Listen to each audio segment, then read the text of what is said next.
নমস্কার। আমাদের আজকের আলোচ্য বিষয় মকর রাশি, মকর লগ্ন।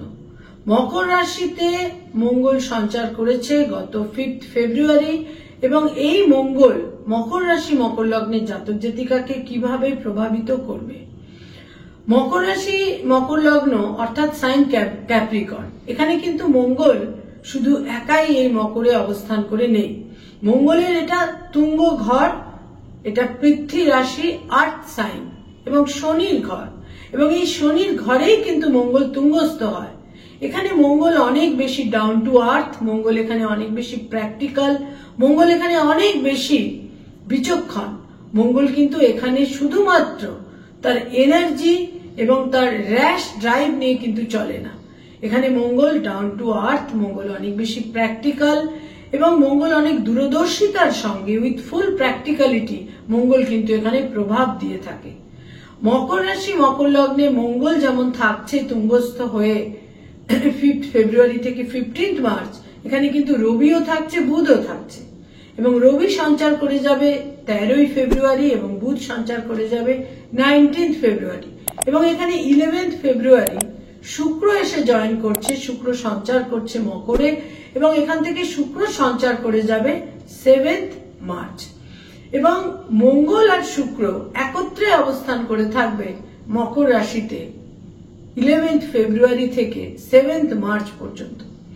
একটা ইউনিক গ্রহ অবস্থান তৈরি হচ্ছে মকর রাশি, মকর লগ্নের জন্য, এবং মঙ্গলের দৃষ্টি থাকছে মকর রাশি, মকর লগ্নের 4র্থ ঘরে, 7ম ঘরে এবং 8ম ঘরে, এবং মঙ্গলের দৃষ্টি এবং রাশি লগ্নে মঙ্গলের অবস্থান তাকে একটা ইউনিক শক্তি, এনার্জি অতি অবশ্যই দেবে, এবং বহু ক্ষেত্রে তার বহু দিনের দীর্ঘ লালিত ইচ্ছা পূরণ হবে।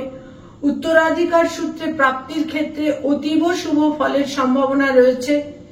দাম্পত্য জীবনে কিছু মতভেদ থাকলেও সেখানেও কিন্তু প্রপার আন্ডারস্ট্যান্ডিং তৈরি হবার সম্ভাবনাও কিন্তু থাকবে। পরস্পর পাশাপাশি বিপরীত একটা মনোভাব নিয়ে থাকলেও কিন্তু আন্ডারস্ট্যান্ডিং তৈরি হবে। কিছু কিছু ক্ষেত্রে মত পার্থক্য থাকলেও তাদের একটা আন্ডারস্ট্যান্ডিং এর ক্ষেত্রে বিশেষ কিন্তু কোনো সমস্যা তৈরি হবে না। গৃহ লাভ, গৃহ ক্রয়, রিয়েল এস্টেটের ব্যবসা যারা করেন সেখানে শুভ ফল, এবং স্থাবর সম্পত্তির প্রাপ্তির, উত্তরাধিকার সূত্রে স্থাবর সম্পত্তির প্রাপ্তিরও যোগ থাকছে।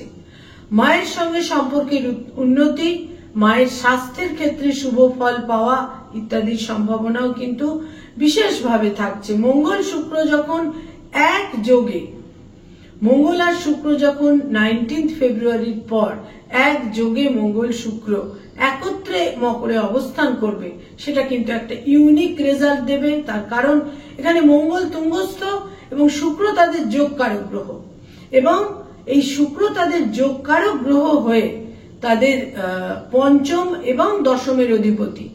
এর ফলে সন্তানের ক্ষেত্রে শুভ ফল লাভ, প্রারব্ধের শুভ ফল লাভ, এবং কর্মজীবনে, কর্মক্ষেত্রে একটা বিশেষ শুভ ফল কিন্তু তারা পাবেন।